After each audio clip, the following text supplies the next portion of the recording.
నమస్కారం గురువు గారు. అఖండ ఐశ్వర్యమస్తలే. ఉప్పు దీపం, చాలా మంది ఉప్పు దీపాన్ని చాలా ఎక్కువగా ఈ మధ్య కాలంలో పెడుతూ ఉన్నారు.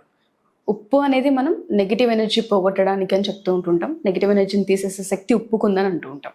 ఆధ్యాత్మికంగా మనం చూసుకుంటే ఉప్పు దీపంకున్న ప్రత్యేకత ఏంటి? ఎన్నో వీడియోస్ దీని గురించి వచ్చినప్పటికీ కూడా స్టిల్ ఇప్పటికీ ఉప్పు దీపం పెట్టేటప్పుడు ఏ టైంలో పెట్టాలి, అసలు ఏ రోజు పెట్టాలి, ఏ ఏ మాసాలలో పెట్టాలి, అసలు రూల్స్ ఏంటి, రెగ్యులేషన్స్ ఏంటి, పెట్టిన ఉప్పు దీపంలో ఆ ఉప్పుని ఎన్ని రోజుల తర్వాత, ఇలా రకరకాల డౌట్స్ ఉన్నాయి. ఉప్పు దీపం యొక్క ఇంపార్టెన్స్ చెప్పండి. ఒకటి, ఉప్పు దీపం అనేది నిజంగా విన్నట్టుగా ఈ మధ్య కాలంలోనే ఎక్కువగా దాని ప్రశస్తం బాగా వచ్చింది. అయితే మేము కూడా శాస్త్రాలు చూసినప్పుడు శాస్త్రంలో ఎక్కడ కూడా ఉప్పు దీపం గురించి ప్రస్తావన ఎక్కడ లేదు. అంటే లవణ దీపం ఒక రకంగా శాస్త్రంగా లవణ దీపం ఉంటారు, ఇది ఎక్కడా కూడా లేదు. కానీ ఆచారంలో చూసినప్పుడు మేము ఈ కొద్దిగా ఆచారాలు వెళ్ళినప్పుడు మా అమ్మమ్మ గారు వీళ్ళందరినీ మేము పరిశోధన చేసినప్పుడు దిష్టి పోవడానికి ఇది బాగా పెడుతున్నానా, చాలా బాగుంటుంది, దిష్టి దీపం లాగా పనికి వస్తుంది, అది పిల్లలకు కూడా దిష్టి తీయడానికి పనికి వస్తుంది అని చెప్పారు. దీన్ని ఎలా పెడతారు మా అమ్మమ్మని అడిగారు. ఎలా పెడతారు అసలు అమ్మమ్మ, ఏంటి అసలు దీని గురించి శాస్త్రంలో ఎక్కడ లేదు, లవణ దీపం ఎక్కడ లేదు. అయితే నేను దాన్ని ఒక రకంగా గ్రహానికి అన్వయించుకున్నప్పుడు చంద్రుడు ఎప్పుడైతే బాగా లేకుండా ఉంటాడో ఆ జాతకంలో, అంటే లైక్ ఇప్పుడు చంద్రగ్రహ రాశి ఏంటంటే మీకు కర్కాటక రాశి చంద్రగ్రహ రాశి, అలాగే చంద్రుడు ఉన్నటువంటి నక్షత్రాల అధిపతి అయినటువంటి గ్రహాల వారికి కూడా మానసిక దౌర్బల్యం ఎక్కువగా ఉంటుంది. అంటే కర్కాటకము, కన్యా, ధనుస్సు, మీన రాశి వారికి ఎఫెక్ట్ ఎక్కువగా ఉంటుంది. ఈ యొక్క చంద్రుడి యొక్క ఎఫెక్ట్ వీళ్ళకి ఎక్కువగా ఉంటుంది. అంటే మానసికమైనటువంటి ఇబ్బంది. కర్కాటకం, కన్యా, ధనుస్సు, మీన రాశి వారికి వీరికి ఎక్కువగా దీని ఎఫెక్ట్ ఉండడం వల్ల ఏమైందంటే తొందరగా ఇన్ఫ్లుయెన్స్ గురవుతారు, తొందరగా ఇన్ఫ్లుయెన్స్ అవ్వడం, నెగిటివ్ అనేది తొందరగా వస్తుంది వాళ్ళకి. సో అలాగే మీకు పుష్యమి ఆశ్లేష నక్షత్రానికి, చిత్తా నక్షత్రానికి, మరియు మనకి ఉత్తరా నక్షత్రానికి, తర్వాత మీకు పూర్వాషాఢ నక్షత్రానికి, మరియు మీకు ఉత్తరాభాద్ర నక్షత్రానికి ఎక్కువ ఎఫెక్ట్ ఉంటుంది. ఈ యొక్క నక్షత్రాల వాళ్ళకి నెగిటివ్ అనేది తొందరగా వచ్చేస్తుంది. అప్పుడు దీన్ని అన్వయించుకున్నాను. ఎలా దిష్టి పోతున్నారు. ఎప్పుడు చంద్రుడు బాగాలేనప్పుడు మానసిక వికల్పం, చంద్రుడు మనస్సు కారకుడు కదా, ఈ మనస్సు కారణంలో చంద్రుడి యొక్క ప్రభావం చేత ఈ యొక్క వికల్పం ఏర్పడి నెగిటివ్ అనేది తెచ్చుకుంటారు. నాకేం చేత కాదేమో, నేను చేయలేనేమో, నా వల్ల కాదేమో, వాళ్ళు అన్నీ చూస్తున్నారేమో, నా వల్ల ఇబ్బంది అవుతుందేమో, అంటే ప్రతిదీ ఇన్ఫీరియారిటీ కాంప్లెక్స్ ఒకటి, సుపీరియారిటీ కాంప్లెక్స్ కూడా, రెండింటికి కారకుడు చంద్రుడే అవుతుంది. దీనివల్ల ఈ యొక్క దోషాన్ని పోగొట్టుకోవడానికి తప్పకుండా చాలా మంది ఈ యొక్క దీపాన్ని, అంటే రాళ్ల ఉప్పులో మట్టి దాంట్లో పెట్టరు. అంటే మీరు అంటే మట్టి ప్రమిద కాదు, మనం ఏమంటారు దాన్ని, ఒకటేమో రాళ్ళు ఉప్పు ఉంటుంది, ఒకటి మామూలుగా మెత్తటి ఉప్పు ఉంటుంది. మెత్తటి ఉప్పులో పెట్టకూడదు, గళ్ళుప్పులో పెట్టాలి, అంటే రాళ్ల ఉప్పులోనే పెట్టాలి. అయితే ఇక్కడ రెండు కారణాలు ఉన్నాయి. ఒకటి, చాలా మంది నేను చూసేంత వరకు, అంటే నేను పరిశోధన చేసిన వరకు, ఎర్రగుడ్డలో మనం కనుక ఉప్పు చేసి పెడితే చాలా బాగుంటుంది. ఎర్ర వస్త్రంలో ఉప్పు వేసి దాన్ని ఒక చిప్పలో పెట్టి చేయడం.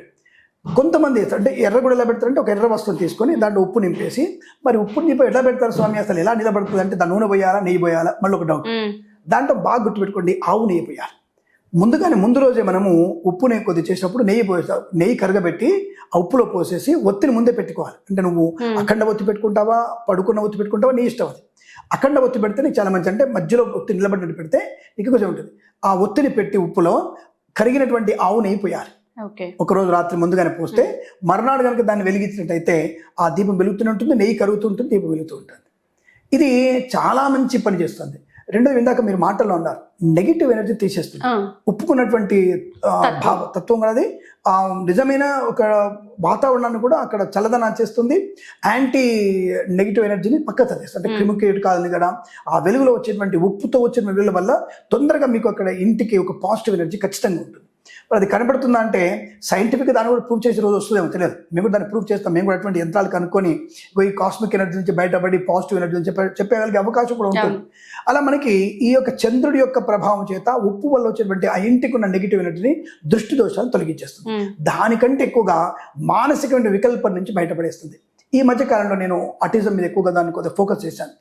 I want to do PhD in autism నుంచి దాని ఒక ప్లానింగ్ ఉంది నాకు. దాన్ని పరిశీలించినప్పుడు ఈ ఉప్పు దీపం కూడా పిల్లల్లో మంచి ప్రయోజనాన్ని కలిగిస్తుంది, బుద్ధి వికాసాన్ని కలిగిస్తుంది.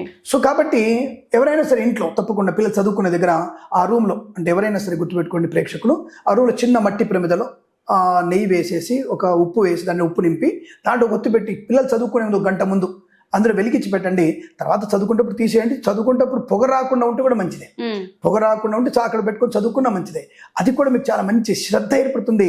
వారు చదివే చదువు మేధస్సు పడుతుంది, బుద్ధికి బాగా పనికి వస్తుంది.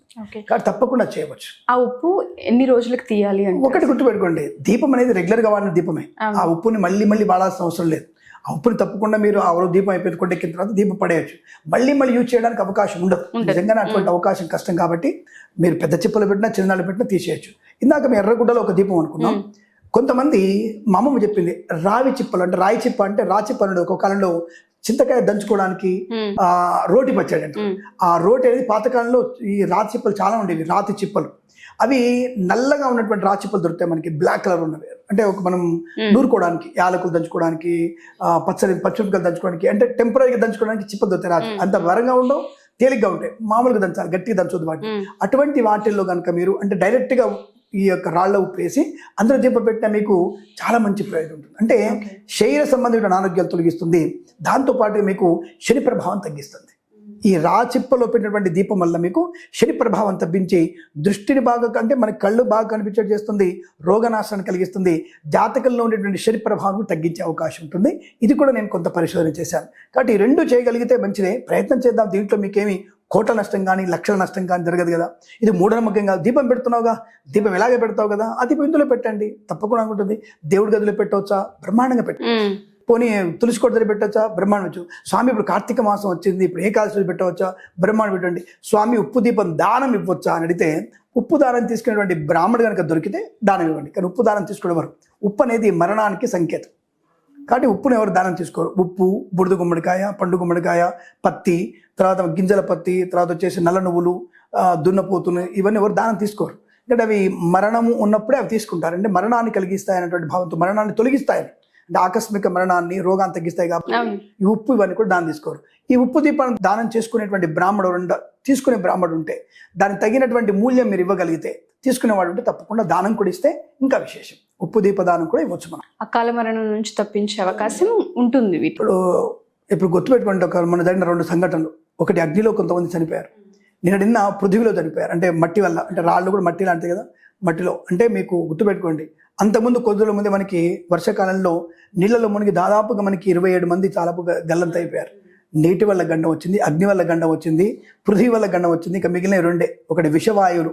ఎటువైపు ఉన్నాయి విషవాయువులు అంటే, ఇటువంటి సమయంలో కనుక విషవాయువు తప్పించుకోవడానికి ఇటువంటి ఉప్పు దీపం కనుక మనం ప్రతి చోట వెలిగించగలిగితే, ప్రతి దేవాలని వెలిగించగలిగితే, రేపు రాబోయేటువంటి విషవాయువు వల్ల మనకి ఆ పంచభూతాలు 3 రకాల మరణాలు వచ్చాయి. అసలు ఊహించినటువంటి అగ్ని ప్రమాదం, బస్సు తగలబడడం. రెండవది మనకి ఊహించిన టిప్పర్ పడి మనకి పిల్లలందరూ కూడా రాళ్లలో ఇరుక్కుపోయి చనిపోవడం, 19 చనిపోవడం, అసలు ఘోరాతి ఘోరమైనటువంటిది. తర్వాత మనకి 2 నెల రోజుల ముందే మనకి 28 మంది నీళ్ళలో గల్లంత అయిపోయి, దాంట్లో కొట్టుకుపోయి శవాలు ఇప్పటి దొరకక ఇబ్బంది అయిపోయింది. అంటే 3 అయిపోయినాయి. మిగిలింది వాయువు, తర్వాత వచ్చేసి మనకి మిగిలింది ఇంకా 3 పంచభూతాలు ఆకాశంలో. అంటే విమానం లాంటి విషయాల్లో కూడా జాగ్రత్తగా ఉండే ప్రయత్నాన్ని చేయాలి మనం. కాబట్టి ఇవన్నీ కూడా మనకి ఇటువంటివి రాకుండా, అకాల మరణాలు రాకుండానికి ఈ దీపాలు కనుక వెలిగిస్తే, దేవాలయాలను కానీ ఈవెందో ఎక్కడైనా సరే, ఎక్కడెక్కడ దీపాలు ఎత్తారో మసీదులో వెలిగిస్తారు, అలాగే మీకు దీపాలు మసీదులో వెలిగిస్తారు, చర్చిలో వెలిగిస్తారు, మనకి ఇక్కడ వెలిగిస్తారు. కాబట్టి అన్ని చోట్ల ఈ దీపం వెలిగితే నష్టమే లేదు. ఏదో దేవుని దీపం ఏం కాదు. ఎవరికి వాళ్ళకి కాస్మిక్ ఎనర్జీని డెవలప్ చేసుకోవడానికి, నెగిటివ్ ఎనర్జీ తగ్గించుకోవడానికి మనకి ఈ లవణ దీపం అనేది బాగా పనికొస్తుంది. తప్పకుండా వెలిగించవచ్చు, మంచి జరుగుతుంది. తప్పకుండా సార్. Thank you sir. అఖండ ఐశ్వర్యమస్తు. నమస్కారం.